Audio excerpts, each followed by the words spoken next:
இயேசு கிறிஸ்துவின் நாமத்தினாலே உங்கள் யாவருக்கும் என்னுடைய வாழ்த்துதலை தெரிவித்துக் கொள்கிறேன். இந்த புதிய மாதத்திற்குள் நடத்தி வந்த கர்த்தருக்கே மகிமை உண்டாவதாக. இந்த புதிய மாதத்திற்கென்று நாம் தியானித்து சுதந்திரித்துக் கொள்ளும்படியாக கர்த்தர் கொடுத்திருக்கிற வேத வாக்கியம் லூக்கா எழுதின சுவிசேஷம் 3ஆம் அதிகாரம் 3, 4, 2 வசனங்களிலே நாம் அந்த வார்த்தையை பார்க்கலாம்.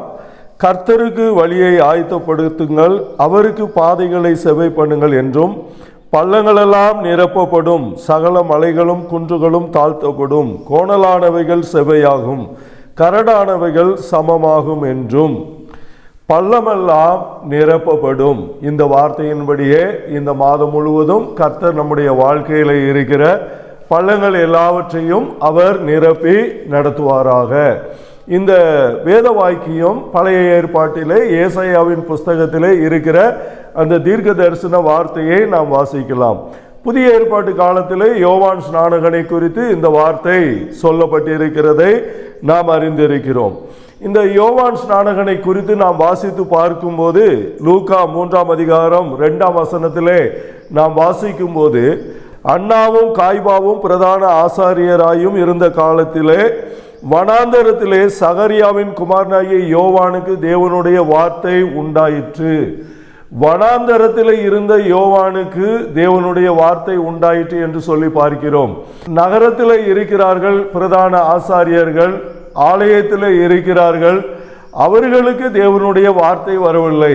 அவர்களை விட்டு தாண்டி வனாந்தரத்தில் இருந்த ஒரு மனிதனிடத்திலே தேவனுடைய வார்த்தை உண்டானது. நாம் எங்கே இருக்கிறோம் என்பது முக்கியமல்ல, தேவனுடைய வார்த்தை நம்மிடத்தில் இருக்கிறதா என்பதுதான் முக்கியமான காரியமாக இருக்கிறது. 2 ராஜாக்களின் புஸ்தகம் 3ஆம் அதிகாரம் 12ஆம் வசனத்திலே நாம் வாசித்து பார்க்கும்போது, அங்கே இஸ்ரவேலின் ராஜாவும் யோசபாத்தும் ஏதோமின் ராஜாவும் 3 பேரும் சேர்ந்து மோவாபின் ராஜாவோடு கூட அவர்கள் யுத்தத்திற்கு செல்லுகிறார்கள். 7 நாட்கள் அவர்கள் அலைந்து திரிகிறார்கள். அவர்களுக்கும் சேனைகளுக்கும் தண்ணீர் இல்லாமல் போயிற்று. அப்பொழுது யோசபாத் கேட்கிறார், இங்கே கர்த்தருடைய மனிதன் யாராவது இருக்கிறார்களா என்று சொல்லி கேட்டபோது, எலிசாவை குறித்து எலியாவினுடைய கைகளுக்கு தண்ணீர் வார்த்த ஒரு மனிதன் இருக்கிறான், ஒரு எடுபிடி வேலை செய்த ஒரு மனிதன் இருக்கிறான் என்று சொல்லுகிறார்கள். அப்பொழுது இது யோசபாத் சொன்னார், அவனிடத்திலே கர்த்தருடைய வார்த்தை இருக்கிறது என்று சொல்லி சொன்னார். என்ன வேலை செய்கிறோம் என்பது முக்கியமல்ல, கர்த்தருடைய வார்த்தை இருக்கிறதா என்பதுதான் முக்கியம். கர்த்தருடைய வார்த்தை இந்த எலிசாவினிடத்திலே இருந்ததினாலே 3 ராஜாக்கள் எலிசா இருக்கிற இடத்திற்கு தேடி வந்தார்கள் என்று சொல்லி நாம் வாசித்து பார்க்கிறோம். இந்த எலிசாவினிடத்திலே கர்த்தருடைய வார்த்தை இருந்தது. கர்த்தருடைய வார்த்தை இருப்பதற்கு ஒரு காரணம் என்னவென்று சொன்னால், அந்த கீழே உள்ள வேத பகுதியிலே எலிசா அவர் சொல்லுகிறார், சேனைகளின் தேவனாகிய கர்த்தருக்கு முன்பதாக நிற்கிற நான் என்று அவர் சொல்லுகிறார். சேனைகளினுடைய தேவனாகிய கர்த்தருக்கு முன்பாக அவர் நின்றதினாலே கர்த்தருடைய வார்த்தை அவரிடத்திலே இருந்தது. அந்த வார்த்தையை தேடி ராஜாக்கள் அவனிடத்திலே நடந்து வந்தார்கள் என்று சொல்லி பார்க்கிறோம். பள்ளமெல்லாம் நிரப்பப்படும் என்று சொல்லி யோவான் ஸ்நானகன் அந்த தீர்க்க தரிசன வசனத்தை சொல்லப்பட்டதின்படியே அவர் செயல்பட்டார். லூக்கா 3ஆம் அதிகாரம் அதிலே நாம் வாசித்து பார்க்கும்போது என்னென்ன பள்ளங்கள் நிரப்பப்படும் என்று சொல்லி பார்க்கும்போது அவர் மனம் திரும்புதலை குறித்து அவர் சொல்லுகிறார். 6ஆம் வசனத்திலே நாம் வாசித்து பார்க்கும்போது மனம் திரும்புதல், பாவ மன்னிப்பு, ஞான ஸ்நானம் என்று சொல்லி அந்த 3 வார்த்தை வருகிறது. அப்படியானால் ஒரு மனிதன் பாவத்தில் இருக்கும்போது அவனுடைய உள்ளமானது பள்ளமாக இருக்கிறது. அது மனம் திரும்பும் போது, பாவம் மன்னிக்கப்படும் போது அந்த பள்ளம் நிரப்பப்படுகிறது. அந்த பள்ளமான இடத்தை சமப்படுத்தி இயேசு கிறிஸ்து அங்கே வந்து வாசம் பண்ணுகிறார். வெறுமையான காலியான இருதயத்திலே இயேசு வரும்போது பள்ளமெல்லாம் நிரப்பப்படுகிறது என்று சொல்லி நாம் வாசிக்கிறோம். 8ஆம் வசனத்திலே நாம் வாசித்து பார்க்கும்போது, மனம் திரும்புதலுக்கேற்ற கனிகளை கொடுங்கள் என்று சொன்னார். கனியற்ற வாழ்க்கை ஒரு பள்ளமான வாழ்க்கை என்று சொல்லி நாம் பார்க்கிறோம். அதற்கு கீழாக நாம் வாசித்து பார்க்கும்போது யோவான் ஸ்நானகனிடத்தில் வந்து ஒவ்வொருவராக நாங்கள் என்ன செய்ய வேண்டும் என்று சொல்லி அவர்கள் கேட்கிறார்கள். அப்பொழுது 11ஆம் வசனத்திலே அவர் சொல்லுகிறார், இல்லாதவருக்கு நீங்கள் கொடுங்கள் என்று சொல்லுகிறார். மற்றவர்களுக்கு கொடுக்காமல் தான் மாத்திரமே வாழ வேண்டும் என்று சேர்த்து வைக்கிற மனிதனுடைய உள்ளமும் பள்ளமாக இருக்கிறது. மற்றவர்களுக்கு கொடுக்கும் போது அந்த பள்ளமானது நிரப்பப்படுகிறது என்று சொல்லி நாம் பார்க்கிறோம். அதே விதமாக 12ஆம் வசனத்திலே நாம் வாசித்து பார்க்கும்போது ஆயக்காரர் அவரிடத்திலே, வரி வசூலிப்பவர்கள் அவரிடத்திலே வந்து நாங்கள் என்ன செய்ய வேண்டும் என்று சொல்லி கேட்கிறார்கள். எங்களுடைய உள்ளத்திலே இருக்கிற பள்ளங்கள் போக வேண்டும் என்றால் நாங்கள் என்ன செய்ய வேண்டும் என்று சொல்லி. அப்பொழுது அவர் சொல்லுகிறார், நீங்கள் அதிகமாக வாங்காதிருங்கள்.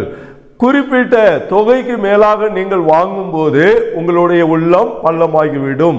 நீங்கள் குறிப்பிட்ட அந்த தொகையே வாங்கும் போது உங்களுடைய உள்ளத்திலே பள்ளம் ஏற்படாது என்று சொல்லி அவர் சொல்லுகிறார். இன்னுமாக நாம் வாசிக்கும் போது 14ஆம் வசனத்திலே வாசிக்கும் போது அங்கே போர்ச்சேகர்கள் வந்து அவரிடத்திலே கேட்கிறார்கள், நாங்கள் என்ன செய்ய வேண்டும் என்று சொல்லி அவர் கேட்கும் போது அவர்களுக்கு அவர் 3 காரியங்களை சொல்லுகிறார். யாரையும் இடுக்கண் செய்யாதிருங்கள், ஒடுக்காதிருங்கள், துன்பப்படுத்தாதிருங்கள், உங்களுக்கு கொடுக்கப்பட்டிருக்கிற அதிகாரத்தை தவறாக பயன்படுத்தாதீர்கள், அப்படியானால் நீங்கள் பள்ளத்திலே இருக்கிறீர்கள் என்று சொல்லி அர்த்தம். இன்னொன்று, யார் மேலும் பொய்யாக குற்றச்சாட்டு, பொய் வழக்கு போடாதிருங்கள் என்று அவர் சொல்லுகிறார். இன்னுமாக லஞ்சம் வாங்காதிருங்கள் என்று அவர் சொல்லுகிறார். இந்த 3 காரியங்களை நீங்கள் செய்வீர்களானால் அது உங்களிடத்திலே பள்ளம் இருக்கிறது என்று சொல்லி, ஆனால் அந்த பள்ளமெல்லாம் போக வேண்டும் என்றால் நீங்கள் இவைகளை செய்யாதிருங்கள், மனம் திரும்புங்கள் என்று சொல்லி அவர் சொல்லுகிறதை நாம் பார்க்கிறோம். 2 ராஜாக்கள் 3ஆம் அதிகாரத்திற்கு நாம் வரும்போது அங்கே அந்த யோசபாத், இஸ்ரவேலின் ராஜா, யோதேமின் ராஜா, இந்த 3 ராஜாக்களுடைய வாழ்க்கையிலே அவர்கள் தண்ணீர் அற்றவர்களாக அவர்கள் அலைந்து திரிகிறதை நாம் பார்க்கிறோம். அப்பொழுது அவர்கள் தண்ணீர் இல்லாமல் நாம் சாக வேண்டுமோ, கர்த்தர் நம்மை அந்த எதிரி ராஜாவினிடத்திலே ஒப்பு கொடுத்து விட்டார் என்று சொல்லி இஸ்ரவேல் ராஜா சொல்லுகிறார். கர்த்தர் யாரையும் அப்படி ஒப்பு கொடுக்கிறவர் அல்ல. ஆனால் இவர்கள் கர்த்தரை தேடின போது, கர்த்தருடைய வார்த்தை இருந்த எலிசாவை தேடின போது, அந்த எலிசா முதலாவது அவர், நான் உங்களுக்கு மறு உத்தரவு கொடுக்க மாட்டேன் என்று சொன்னார். ஆனால் யோசபாத்தினுடைய முகத்தை பார்த்து உங்களுக்கு பதில் கொடுக்கிறேன் என்று சொல்லி கோபமாக இருந்த அந்த மனிதன் தன்னுடைய கோபம் குறைவதற்காக இசைக்கருவியை மீட்டுகிற ஒரு மனிதனை அவர் கொண்டு வர சொல்லுகிறார்.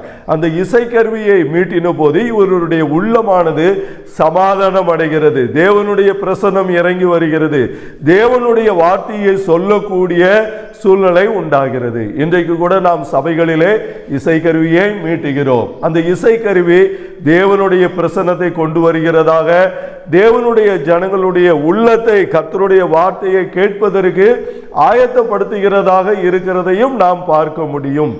அப்பொழுது அந்த எலிசா சொல்லுகிறார், வாய்க்கால்களை வெட்டுங்கள் என்று சொல்லுகிறார். பள்ளத்தாக்கு எங்கும் வாய்க்கால்களை வெட்டுங்கள் என்று சொல்லுகிறார். அங்கே ஏற்கனவே தண்ணீர் இல்லை என்று சொல்லுகிறார்கள். வாய்க்கால் எதற்கு என்று சொல்லி அவர்கள் கேட்டபோது அவர் சொல்லுகிறார், காற்றையும் காண மாட்டீர்கள், மழையையும் காண மாட்டீர்கள், ஆனாலும் பள்ளத்தாக்கு எங்கும் தண்ணீரால் நிரப்பப்படும் என்று சொல்லி தேவனுடைய வார்த்தையை சொன்னார். நமக்கு எப்படி நடக்கும் என்று சொல்லி நமக்கு தெரியாது. ஆனால் நம்முடைய வாழ்க்கையிலே நடக்காது என்று சொல்லி நினைக்கிற காரியங்களை கூட ஆண்டவர் நிறைவேற்றுகிறவராக, நடத்தி வைக்கிறவராக இருக்கிறார். அப்படியே மறுநாள் காலையிலே இவர்கள் தேவனுடைய வார்த்தையின்படியே அந்த பள்ளங்களை வெட்டின போது, வாய்க்கால்களை வெட்டின போது, அவர்கள் எதிர்பாராத ஒரு இடத்திலிருந்து அவர்களுக்கு தண்ணீரை ஆண்டவர் புறப்பட்டு வரும்படியாக செய்தார். அவர்களுக்கு தேவையான தண்ணீர் உண்டானது. அங்கே அந்த பள்ளத்தாக்கு எங்கும் தண்ணீரால் நிரப்பப்பட்டது. அதே விதமாக இந்த மாதத்திலே ஆண்டவர் உங்களுடைய வாழ்க்கையில என்ன குறைவு என்கிற பள்ளம் இருக்கிறதோ, ஒருவேளை ஆவிக்குரிய பள்ளம் இருக்குமானால் மனம் திரும்பும் போது அந்த பள்ளம் நிரப்பப்படுகிறது. இங்கே வாழ்க்கையிலே ஏற்படுகிற குறைவு என்கிற பள்ளம், தேவனையும் தேவனுடைய வார்த்தையும் நாம் தேடும் போது, அந்த வார்த்தைகளை விசுவாசிக்கும் போது நம்முடைய பள்ளங்கள் எல்லாம் எல்லாம் நிரப்பப்படுகிறது. கர்த்தர் தாமே இந்த வசனத்தை கேட்டுக்கொண்டே இருக்கிற உங்கள் ஒவ்வொருவருடைய வாழ்க்கையையும் எல்லாவற்றையும் எல்லாவற்றாலும் நிரப்பி நடத்துவாராக. ஜெபம். பரலோக பிதாவே, இயேசுவின் நாமத்தில் உம்மை துதிக்கிறோம், ஸ்தோத்திரிக்கிறோம், நன்றி செலுத்துகிறோம் ஆண்டவரே. இந்த வார்த்தையை கேட்ட ஒவ்வொருவருடைய வாழ்க்கையிலேயும் ஆண்டவரே ஒரு நிரப்பப்படுதல் உண்டாயிருப்பதாக. எந்த விதமான பள்ளங்கள் இருந்தாலும் அவர்களுடைய வாழ்க்கையிலே உம்முடைய நிரப்புதல் உண்டாகும்படியாக ஜெபிக்கிறோம். தாவீது சொல்கிறார், என்னுடைய பாத்திரம் நிரம்பி வழிகிறது என்று சொல்லி, இதை கேட்டுக்கொண்டிருக்கிற பார்த்து கொண்டிருக்கிற ஒவ்வொருவருடைய வாழ்க்கையிலையும் நிரம்பி வழிகிற அனுபவத்திற்குள் நடத்தும்படியாய் இயேசுவின் நாமத்தில் ஜெபிக்கிறோம் பிதாவே, ஆமென். கர்த்தர் தாமே உங்களை நிரம்பி வழிகிற அனுபவத்திற்குள் நடத்துவாராக.